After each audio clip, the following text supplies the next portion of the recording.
I've been in the Valley for almost a decade in software sales, just into my entire 20s basically. Started at BMC Software. That opportunity led me to joining Okta as employee 70 to build out the inside sales team. Sold for them, built sales teams, and then moved to another cybersecurity company called OpenDNS. Sold there as well. So these are the couple of customers I've worked with as I progressed higher up the stack. So, and then ultimately, July of last year was my last month of resting and vesting, is what I like to call after the acquisition of Cisco. And started asking myself, what would I want to do if, just what do I want to do next if nothing was an issue? And I came to the conclusion I wanted to get into venture capital, and that was a dream of mine. So that led to joining this summer with Jason Calacanis' Angel Summit event. So met Dan and Majuri at that actual event. So this is also a great opportunity to get to know who in the room are angels. So anyone raise your hand that are actually angel investors. So just point out who in the group are here. Got one right there. All right, so we got one in the back as well with the sunglasses. All right, so we have 4 angels plus me. This was a big kind of eye-opening event for me personally because A, I got inspired to just go full-time into this. And then B, I met some incredible people. We have our own little WhatsApp group.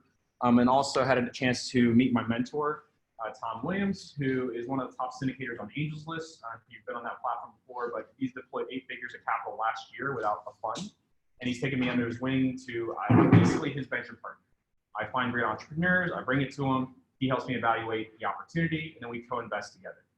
On top of that, like what's new since our last Angel and Founders Brunch is 2 things. One, I had a chance to be nominated and accepted into Sand Hill Angels, which is a really old, but veteran group in the Valley where it consists of over 100 angels. Last year, they deployed around $15, $18 million of capital, and we all source deals for each other. So this is also a way for me to meet founders, to introduce to my angel group.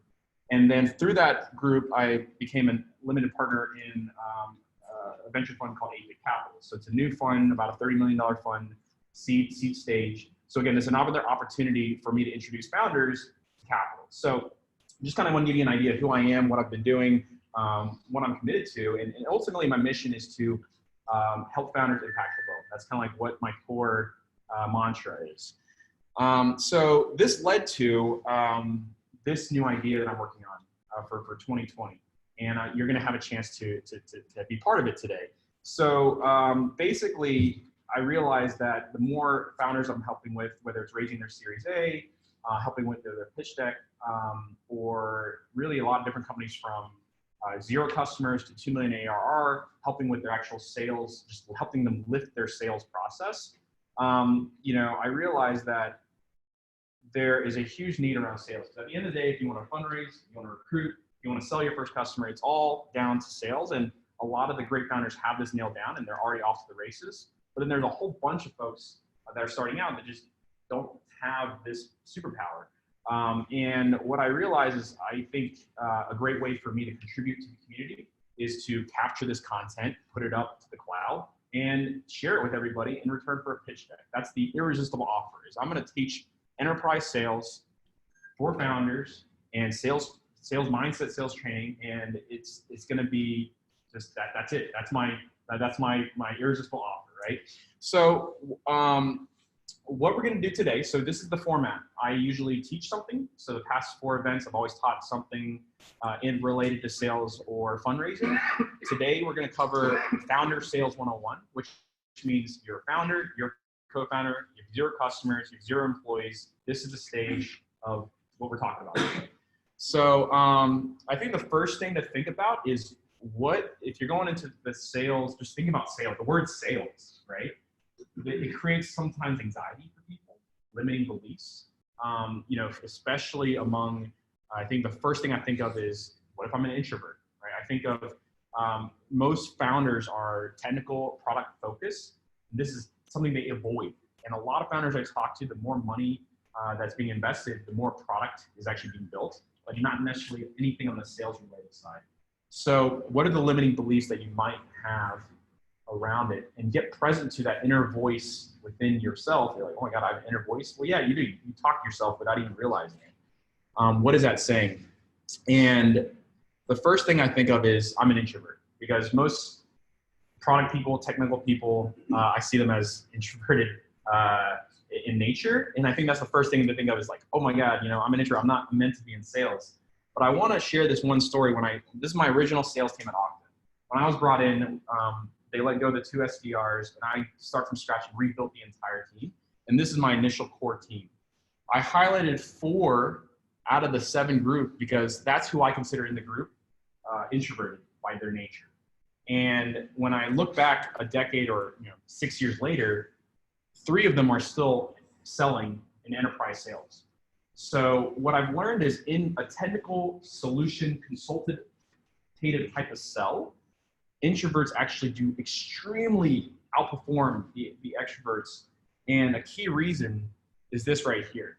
If you think of helping a customer with their problems and the stage you're in, you want to ultimately listen, and listen for the gold, listen for the pain point, listen what they're not saying. And introverts by their nature do this very well. The top sales reps, the top #1 sales rep in the Valley that I know made 3 years in a row over $1 million a year on just commission. He's an absolute introvert. And I think one thing that he brings to his conversations is when you're selling to technical people, they like to talk to technical, smart people. So I just wanted to smash that first limiting belief. You're not naturally like me, extroverted, right? You're sharing and organizing and leading. I just want you to let you know that a lot of the great sales reps in tech are introverts. So that's kind of like, that's it. Just kind of like, hey, you can do it. I give you permission. You can do it. So the next thing I want to talk to you is like in this 10 minutes, 5 minutes, I want to give you one thing that I believe at the very minimum, you can become a much better sales rep right now. Like right now. And that magic power is the power of speaking from your authentic voice. And what I mean by that is everyone here has something that they're really passionate about. Like for me, right now, my wife got me a PlayStation VR headset. And I've been playing this game called Firewall, which basically means I am a SWAT member, multiplayer, 4-on-4, and I get to become a Navy SEAL. Right? I could talk about this for hours because this is something I just always had a fantasy of, is going in, planting bombs, throwing grenades in real, like if I was in this room with you right now. And it's what I'm passionate about, and I can speak authentically and passionate about it. And I think when you think about your business and when you think about pitching and fundraising, finding that authentic voice will immediately elevate your sales power to just 10x where you're currently at. And I think most people, especially when you're talking about enterprise SaaS, I mean, how boring does that sound, right? But if you can channel that inner authentic voice, that is the best way you can improve your sales communication overnight. And that's a key thing just to think about, right? Finding that inner passion. All right. So I view technology startups in 2 different ways. Ones that capture your attention. So think about what are you spending the most time on your phone, Instagram, WhatsApp, Facebook. And then technologies that solve problems. So enterprise SaaS, security, ultimately that's how I kind of view the world. When I think of sales, your job is to find the balance of the 2. Capture someone's attention and then solve a problem. And that is a thing that I, just think about is when you're coming from your authentic voice, you have the chance to get someone's attention. But at the end of the day, you want to solve some sort of unknown problem or find some sort of unknown problem. But when you can master those 2 in here, you can really get someone's conversation and engagement for a long period of time. And when you own that time, it's powerful. So when we're about to play a game called Scout.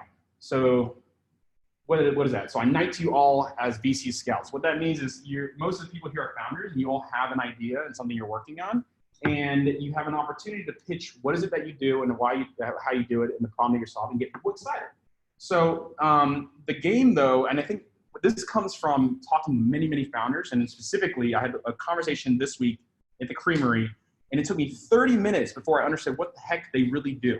And this is the key thing of enterprise or just sales is a great sales rep only has a 30-minute meeting or an hour meeting. That's our average first meeting.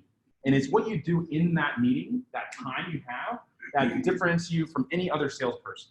That is it. That execution of that time is completely limited. So that means you have to be completely clear with your messaging and how you engage someone in that moment in time for you to make the difference that you want to make in your business.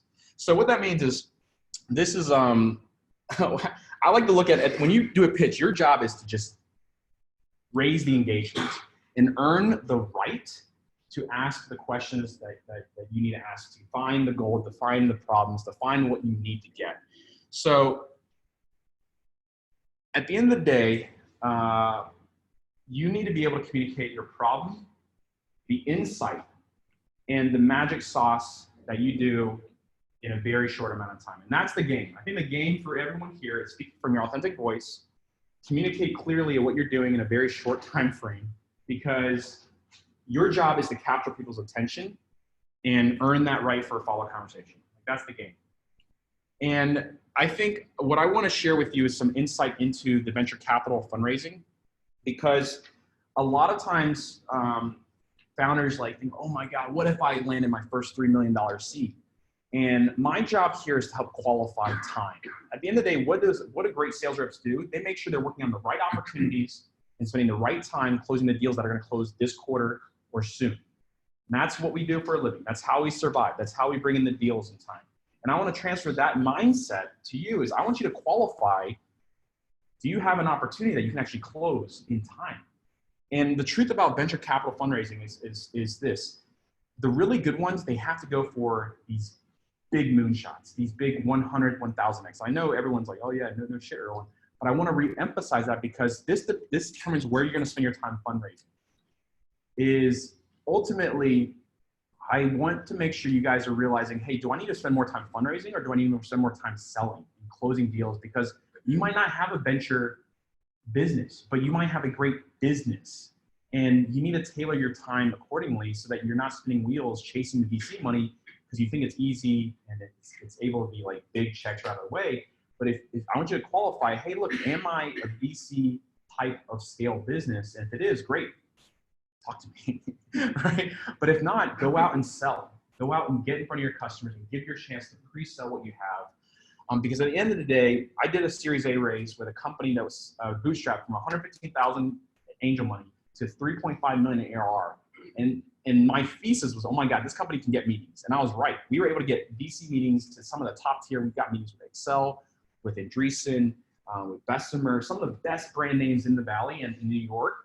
And it was hard to close our first term sheet. And these guys had customers like Microsoft, Oracle. I couldn't believe it. So that's why by going through my most recent Series A, I can tell you, if you aren't up to the caliber, don't waste your time and go sell. Because that is one thing I want to leave you with, is I went through a Series A raise. We were able to get our term sheets. We were able to raise, we're about closing the $3 million round right now. And it was hell. I couldn't believe how hard it was. I get to empathize with what you guys are going through.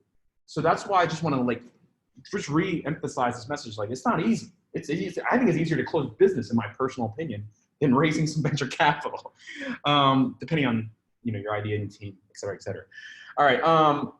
Finally, I'll give you a quick lesson into neuro-linguistics programming.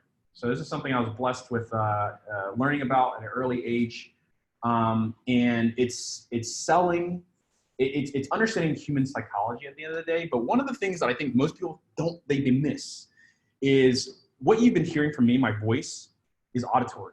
What you've been seeing with my slides is visual. But what's missing in a lot of people's sales conversations is the kinesthetic. How are you making people feel? So at the end of the day, when I'm hearing pitches from different founders, I realize I'm just chasing a high. That high is, oh my God, they're onto something, right? That's the innate kinesthetic feeling I get. I'm missing out, FOMO. I need to share this with somebody. I need to get this in front of I become a champion, and I end up raising their capital, helping them raise capital. And I'm chasing that feeling. And I think at the end of the day, when you're positioning what you're selling, you're getting ready to go out and market yourself. If you're not getting people excited, you're not doing it right. That's it, right? At the end of the day, we're human beings. That's what I want to convey to you, is you can sell through your authentic voice, but if you don't have that getting excitement, you're just not going to build champions. And that's my personal opinion. And that's like what I'm teaching, Founder Sales 101. And this would be the introduction to that actual course. So with that, I want to pause. Are there any questions that you think of? Like this is a look at Q&A before we start our scout game. But again, the idea is there's a lot of people here and there's only 4 angels. So you gotta, and that the game really is how do you sell to Majiri, Dan, right, and everyone else, what you do and get them excited and get them for a follow-up meeting, right? That's the game. Now, everyone here gets a chance to play the investor. So that's the whole point of Scout. So you all get to hear what everyone else is doing. And there's a whole bunch of people here, and I can't talk to everyone. So at the end of the brunch, we all nominate our favorite entrepreneur that we would write one check. We only have one check we would write, we would nominate them, and we give them an opportunity to pitch everybody. And then we all vote. And by the way, this is usually what happens in venture capital, right? We all vote, and then at the end of the day, we'll nominate one person to win. And remember, guys, it's just a game. I'm not here to break anyone's dreams. It's just for fun. But it also gives you a chance to get to know each other. I think sometimes we play better when we're playing games. And that's it. That's the kind of like the lesson for this month. I do this every second Sunday. Next Sunday, I'll be in China for Chinese New Year to visit family, so I'll be skipping February. But you know, I think what I want to do with this is capture this content. I think a lot of people could benefit from this. And I'm hosting this Saturday. The guys at Apex Capital has a place here in Soma, and I am organizing a small group to actually do a whole day of sales training. And I'm documenting the whole thing, and that will be essentially the course. So if you want to go to that, let me know. Write your email down, and if you want to even just if you apply, you'll get access to the course. My irresistible offer again is I want to help founders be known as, hey, anyone with a sales problem, you need to go talk to Irwin. That's who I want to become. And it starts with service. It starts with doing these events, just giving the content for free, helping people, you know, and it's led to some very interesting meetings in the Valley.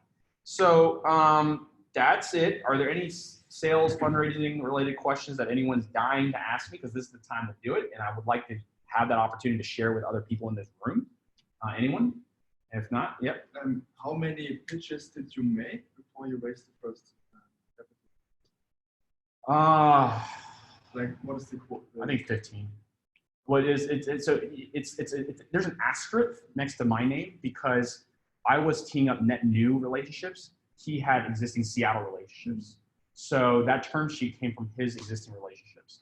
So from my net new meetings, I got a donut. Actually, that's not true. I got one term sheet after 10 meetings, but that was all through my relationships. That was not net new reaching out people cold. This is through my relationships through different people. So that's not fair. 1 out of 10 for me. How important would you say, like, net new relationship is versus fostering long-term relationships? I think when you think of, like, I guess, like the deals you actually closed, would you say, like, it's much more important to build a relationship over time rather than just kind of like shotgun and just like cold approach, almost cold call people and stuff? Oh man, I totally missed something. All right, the cold versus the warm. So the answer is completely not what you're going to expect, which is the people who get the funding, they have some sort of unique insight.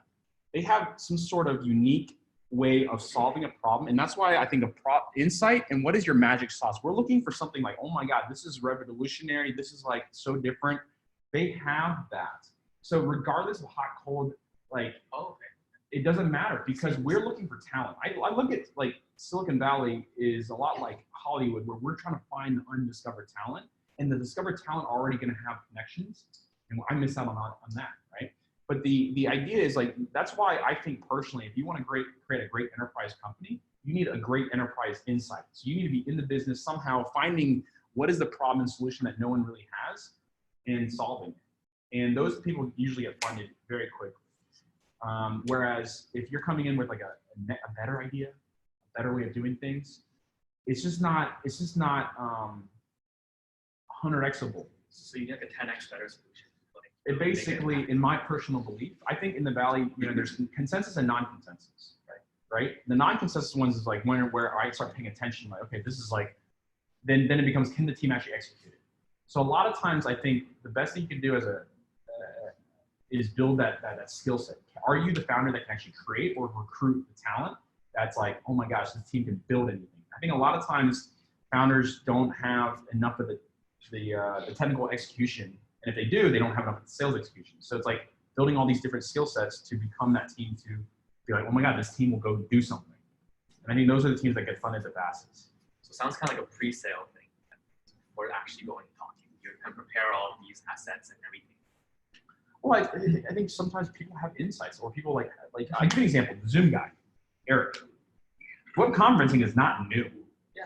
And I know this person because I know the president of the previous president of Zoom. Him and I became friends, and he's like, Eric came out of Cisco knowing exactly what is missing in web conferencing. He's like, if we can nail down these 5 to 10 things, it's going to be a much better user experience.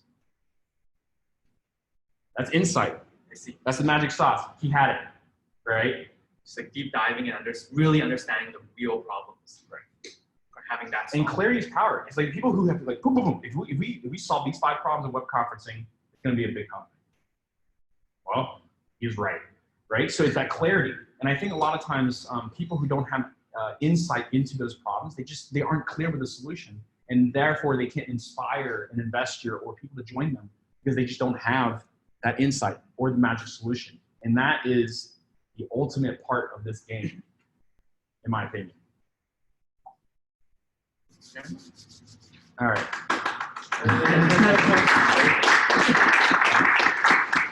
Any other questions? Speak now, or hold your peace.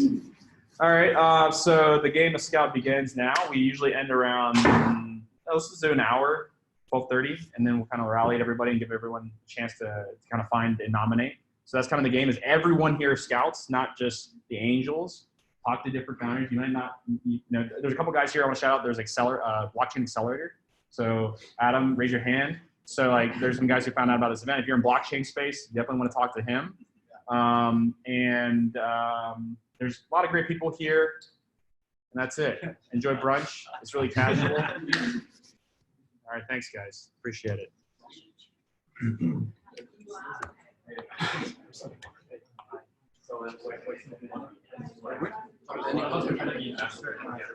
How have you been?